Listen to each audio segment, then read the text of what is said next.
அனைவருக்கும் வணக்கம். Online நஸ்தோ Trichy TV எளிமை யதார்த்தம் கலந்த ஜோதிடம். அனைவருக்கும் வணக்கம். நான் உங்கள் ஜோதிடர் ரவிச்சந்திரன், திருச்சி மேட்டுப்பாளையத்திலிருந்து. அதாவது தினசரி ஒரு பயனுள்ள வீடியோக்களை உங்கள் முன்னாடி ஷேர் பண்ணிகிட்ருக்குறோம். அந்த வகையில் இன்றைக்கும் ஒரு முக்கியமான வீடியோ.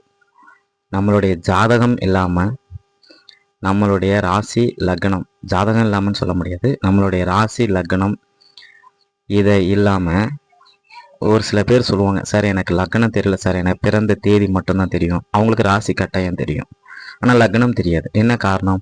அந்த பிறந்த தேதி துல்லியமாக இல்லாதனால, அல்லது அவங்க 2 மணிலேருந்து 5 மணி 7 மணி இப்படி ஒரு வித்தியாசமான டைம் சொல்கிறனால அவங்களுக்கு அந்த லக்னம் கரெக்டாக சொல்ல முடியாது. ஆனால் எப்பப்பெல்லாம் நமக்கு பிரச்சனை வரும், எப்பெல்லாம் நமக்கு அவமானங்களை சந்திப்போம், எப்பெல்லாம் வீண் பழி வரும் அப்படின்னு நம்ம கண்டுபிடிக்கிறதுக்கு பல விதிமுறைகள் இருக்குது.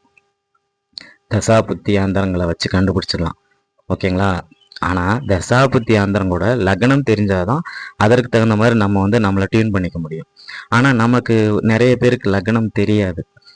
அதாவது லக்னம் தெரியாதவங்களுக்கு பார்த்திங்கன்னா, ஒரு கிரகம் எப்பொழுது நன்மையை தரும் எப்பொழுது தீமையை தரும் அப்படிங்கிற ஒரு விஷயம் இருக்குது. அந்த விஷயத்தை தான் இந்த வீடியோவில் உங்களுக்கு நான் ஷேர் பண்ணுறேன். நான் கொஞ்சம் வெளியில் இருக்கிறேன், பட் இந்த ஏரியாவில் பார்த்திங்கன்னா என்னால் வீடியோ ஷூட் பண்ண முடியலை. அப்படிங்கிறதுனால நான் இதை வாய்ஸ் ரெக்கார்டாக போடுறேன். அதற்குரிய காரணத்தையே நான் உங்கள்கிட்ட ஷேர் பண்ணுறேன். சரி, நல்லா கவனிச்சுங்க. முதல்ல இயற்கை சுபகிரகம்னு சொல்லக்கூடிய குரு பகவான் நீங்கள் பிறந்த ஜாதகத்தில் எந்த ராசியில் இருக்கிறாரோ அதிலிருந்து 9ஆம் வீட்டுக்கு போகும்போது, நல்லா கவனிங்க, சந்திரனுக்கு 9ஆம் வீட்டில் குரு கிடையாது. நீங்கள் பிறந்த ஜாதகத்திலிருந்து குரு பகவான் 9ஆம் இடமான, இப்போ ஒருத்தருக்கு தனுசுல குரு இருக்கிறாருன்னு வைங்களேன், அவருக்கு ராசி லக்னம் என்ன வேணுமாலும் இருக்கட்டும், ஆனால் அந்த தனுசுல இருக்கக்கூடிய குரு சிம்மத்துக்கு போறாரு பார்த்தீங்களா, அப்போ பிரச்சனையாகும். அப்போ வீண் பழி அவமானங்கள் உங்களுடைய லக்னாதிபதியின் வலுவிற்கு ஏற்ப நடக்கும். ஆனால் நமக்கு தான் லக்னம் தெரியாதே, நல்லா புரிஞ்சுங்க. ஆனால் உங்களுக்கு லக்னம் தெரிந்தாலும் தெரியாமல் போனாலும் உங்களுடைய ஜாதகத்தில் நீங்கள் பிறந்த நேரம் ஒரு லக்னம் இருக்கும். அந்த லக்னத்தினுடைய அதிபதியின் தன்மைக்கேற்ப இங்கே குரு பார்த்தீங்கன்னா வீண் பழிகளையும் அவமானங்களையும் கெட்ட பெயர்களையும் செய்யாத தப்புக்கு தண்டனை தரக்கூடிய ஒரு அமைப்பிலையும், சரிங்களா, இந்த மாதிரி ஒரு விஷயத்துக்கு நீங்கள் பலிகடாவீங்க. அதே மாதிரி உங்களுடைய குருவால் நீங்கள் பார்த்தீங்கன்னா டீப்ரமோட் பண்ணப்படுவீங்க. நீங்கள் எந்த தப்புமே செஞ்சுருக்க மாட்டீங்க, உங்கள் குரு உங்களை திட்டிருப்பார். என்ன காரணம் அப்படின்னா, இந்த குரு தன் வீட்டில் இருந்து 9ஆம் இடத்துக்குள்ள போய் அங்கேருந்து தன்னைத்தானே பார்க்கும்போது, இது 5ஆம் இடத்துல இருக்கிற குருவும் பார்க்கும், 7ஆம் இடத்துல இருக்கக்கூடிய குருவும் பார்க்கும். ஆனால் 9ஆம் இடத்துல இருக்கக்கூடிய குரு பார்க்கும்போது இது ஒரு மிகப்பெரிய சோதனைகளை கொடுத்துருது அப்படின்னு சொல்லலாம். ஆனால் நம்ம காலங்காலமாக நம்ம என்ன சொல்லிகிட்டு இருக்கிறோம், குரு சுபகிரகம், இது பார்த்திங்கன்னா நமக்கு எங்கே எந்த ஜாதகத்தில் எந்த அமைப்பில் இருந்தாலும் நன்மையை தான் தரும் அப்படின்னு சொல்லிட்டு இருக்கோம். ஆனால் அது உண்மைதான். ஆனால் அந்த கோச்சாரத்தில் நகருது பார்த்தீங்களா, 12 வருஷத்துக்கு ஒரு முறை பிறந்த வீட்டில் இருந்து நகர்ந்து போயிட்டு வந்துட்டுருக்கு பார்த்தீங்களா, அந்த அமைப்பில் பார்த்திங்கன்னா குரு பகவான், நல்லா புரிஞ்சுங்க, குரு பகவான் கோச்சார குரு பகவான் பார்த்தீங்கன்னா 9ஆம் இடத்துக்கு போகும்போது ஒரு வீண் பழி கெட்ட பேர் அவமானம் செய்யாத தப்புக்கு தண்டனை அனுபவிக்கிறது, இதெல்லாம் உங்களுக்கு கட்டாயம் வந்தே தீரும். இதில் எந்த மாற்றமும் கிடையாது. ஏன்னா ஒவ்வொரு மனிதருடைய ஜாதகத்திலையுமே பார்த்தீங்கன்னா குரு நல்லதும் செய்வார், வேற மாதிரி ஒரு அமைப்பையும் செய்வார், சரிங்களா? அதே மாதிரி சூரியன் பார்த்தீங்கன்னா ஈவன் குரு 6ஆம் இடத்துல பிறந்த குருவுக்கு 6வது இடத்துல குரு வரும்போது கூட அவ்வளோ ஒரு பெரிய சோதனையாக கொடுக்கறதில்ல. ஆனால் இப்போ நான் சொல்கிறேன், இந்த விதிமுறைகள் ஒரு மூல நூல்களில் இருந்து நான் எடுத்ததெல்லாம் கிடையாது, என்னுடைய அனுபவத்திலேருந்து எடுத்தது, சரிங்களா? நான் நிறைய பேருடைய ஜாதகத்தில் அந்த கோச்சார் குரு தற்சமயம் எந்த வீட்டில் உட்காந்துருக்கிறாருன்னு பார்ப்பேன்.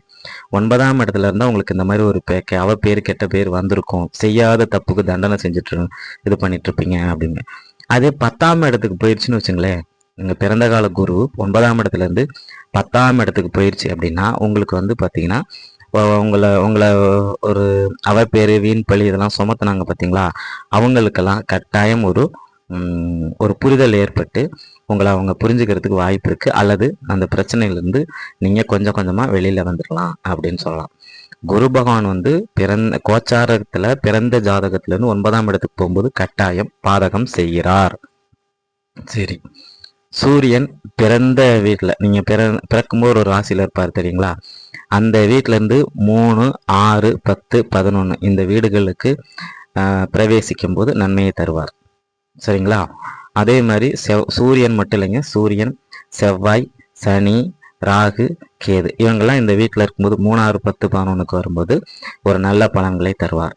சரிங்களா? அதன் பிறகு சுக்கிரன் வந்து பார்த்தீங்கன்னா நீங்கள் பிறந்த காலத்திலிருந்து 3ஆம் இடத்துக்கும் 8ஆம் இடத்துக்கும் போகும்போது கண்டிப்பாக அவங்க காரக ரீதியான பிரச்சனை.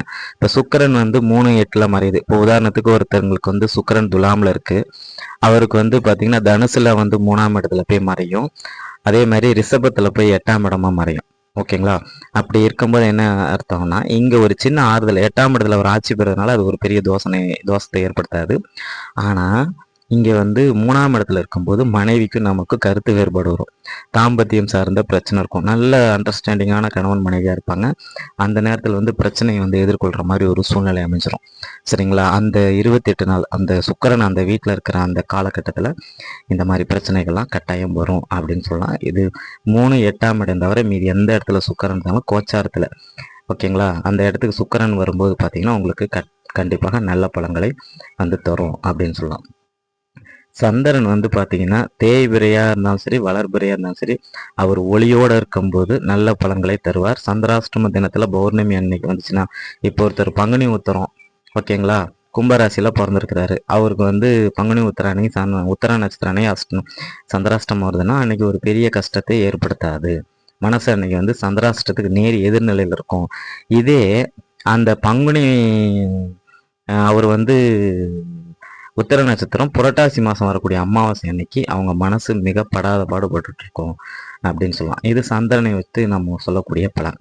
சரி, அதன் பிறகு பார்த்தீங்க அப்படின்னா புதன்.